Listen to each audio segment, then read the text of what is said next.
I'm back. I can't stay away from you guys. Hello, everyone, and welcome to Let's Talk Raptors. I'm your host, Sasham, my channel where you get reviews, analysis, predictions, and hot takes on all things Raptors as well as some NBA. And nowadays, just news because that's all the Raptors have going on. And I know I've been gone for a while. I promise, player reviews, and I have two guys left, and one of them is going to be reviewed today. But there is some news to talk about before we get into it. So, without further ado, let's talk Raptor news first. So the Raptors have signed Josh Jackson, and they have released Svi Mihailuk, which was likely going to happen given the season that he did play because he was just taking over a spot. Now, Josh Jackson is a guy who was, I think, in just shitty situations. He was a lottery pick back in the day. I think it was 2017. And he's just been in garbage situations like Detroit and currently on Sacramento. So it's not really that good of a place to be. And before that, he wasn't really getting minutes. But he's a guy who fits the bill that the Raptors are looking to make the team, which is basically 6'8", mobile defender, guy who can put up 6 to 10 points per game, given what he was given. He's, I think, about a 35% shooter from the three, which can definitely improve with the Raptors. Now, the deal is a 2-year contract. Now, I don't know if that is dependent upon him passing the training camp.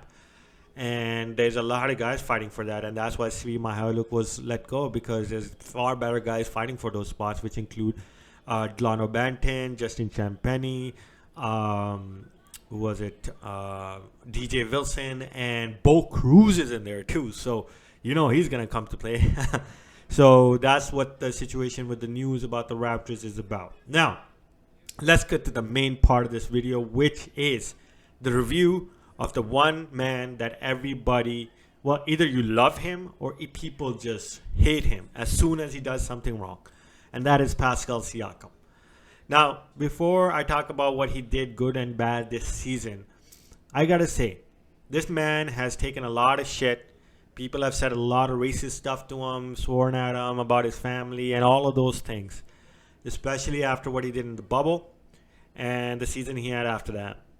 And it just seems like every time he makes a mistake, people are just ready to pounce on him. And that is pretty much the Raptor fans that tend to do that. A lot of the Raptor fans. And I would assume those are probably bandwagon fans, because this man is a damn good player to be on the Raptors. Now, before I get into what I believe he should be, let's talk about what he did positives in this season. So this man made the third team All NBA for the Raptors, who were pretty much struggling up until I think they were at the 10th spot going into the All-Star game, and then he just turned on a switch. He started averaging, I think it was 28 and 8. And he ended the season with 22 points, 8.5 rebounds, 6 assists per game, shooting about 52% from the field, and 37% from the three-point line. And I got to say, he did what he needed to do. He was the primary guy. He was the guy who was putting up the points. He averaged 30, for 5 games in a row and stuff like that. He did amazingly, in my opinion. And the positives he had was that he took a step in his game. He was coming off of a shoulder injury. And for a player to put up that type of points after coming off of a shoulder injury is amazing, in my opinion, because it's not easy, man. A lot of players tend to struggle. And he has shoulder surgery. He came back. His game looked better. The first positive I would say he did well was he started to shoot the three well. His 3-point percentage went up from 29% to about 36-37%. That is a considerable improvement. And that shows he worked on his game. The second part he really, really improved was his assisting. He finally figured out that when he gets to gets into the paint, the defense collapses on him. Two people, come to defend him because he's the guy considered for the Raptors. He started to assist the ball. His assists went up from, I think, 4.2 to 5.7, which is, again, a considerable improvement. The third thing I saw him really do well this season was to start being a leader. And that wasn't just on the floor, it was off the floor too, because you saw him become, like a co-partner with Freddie being a leader. He was always cheering the players when he was, coming off of the injury, sitting on the bench. He was telling guys how to get to the bucket, do things like that. He was more vocal. He was, better in his interviews. His body language was better. He was a far more positive guy.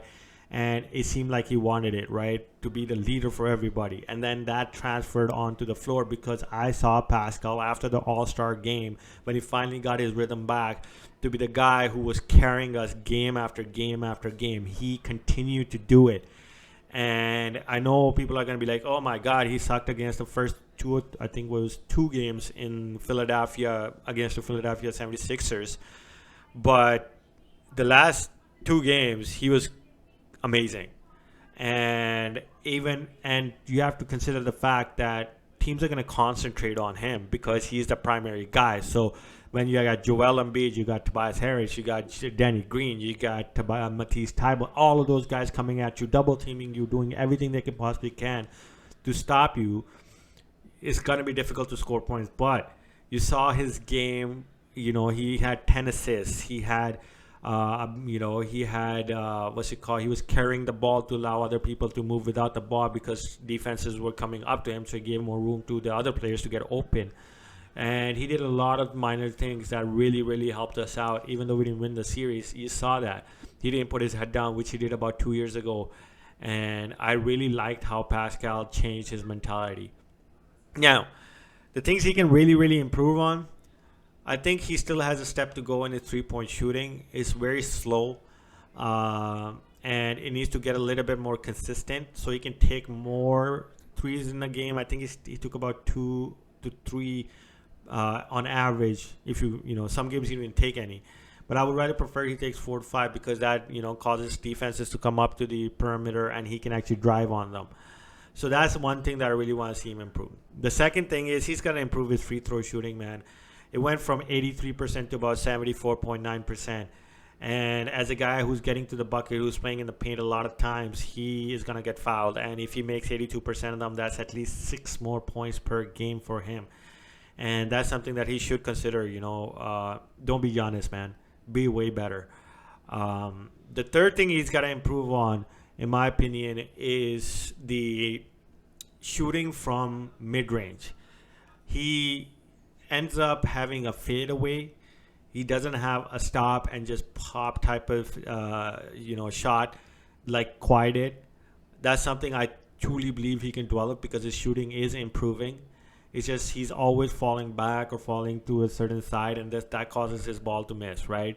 But shooting 52% from the field is not bad. He's still, it's just better to have different weapons in his repertoire to cause defenses to do different things.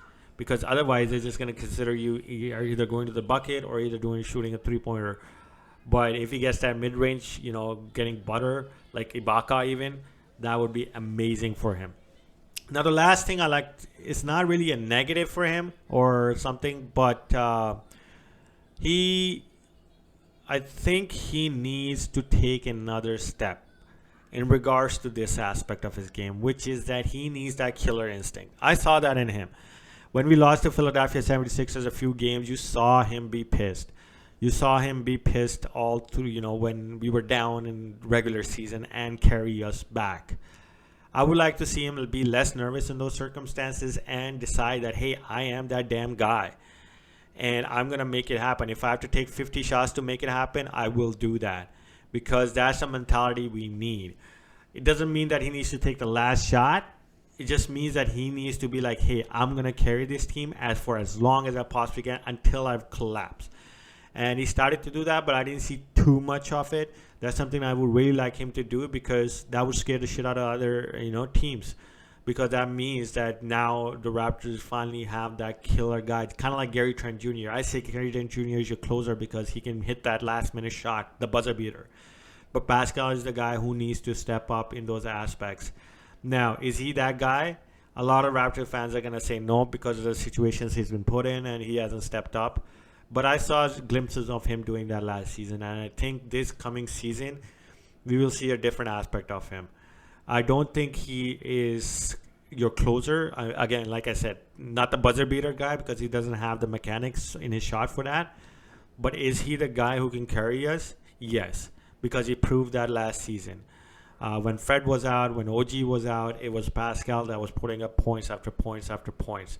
And for a guy to make third team All NBA playing off about 75% of the season is pretty damn good. So, Raptor fans, keep, don't rattle on this guy just for one or two mistakes. Everybody, improves. And for him to do that coming off of a shoulder injury after coming off of COVID, all that different stuff, gotta give it to him, man. So, for my grade for Pascal Siakam, just because he made the third team All NBA, is a B plus. And like I said, I am not gonna give an A to anybody just yet because these guys are young and they have room to improve. And if you give somebody an A right away, they don't believe they need to do anything better, right? So that's what I have for you guys for Raptors this week. I will try to finish my videos off player reviews with the last man standing, Scotty Barnes. And please tune in for that video. Please hit that like and subscribe button. Leave some comments in the comment section. Let's talk some basketball for the upcoming season. And I will see you guys after my next video.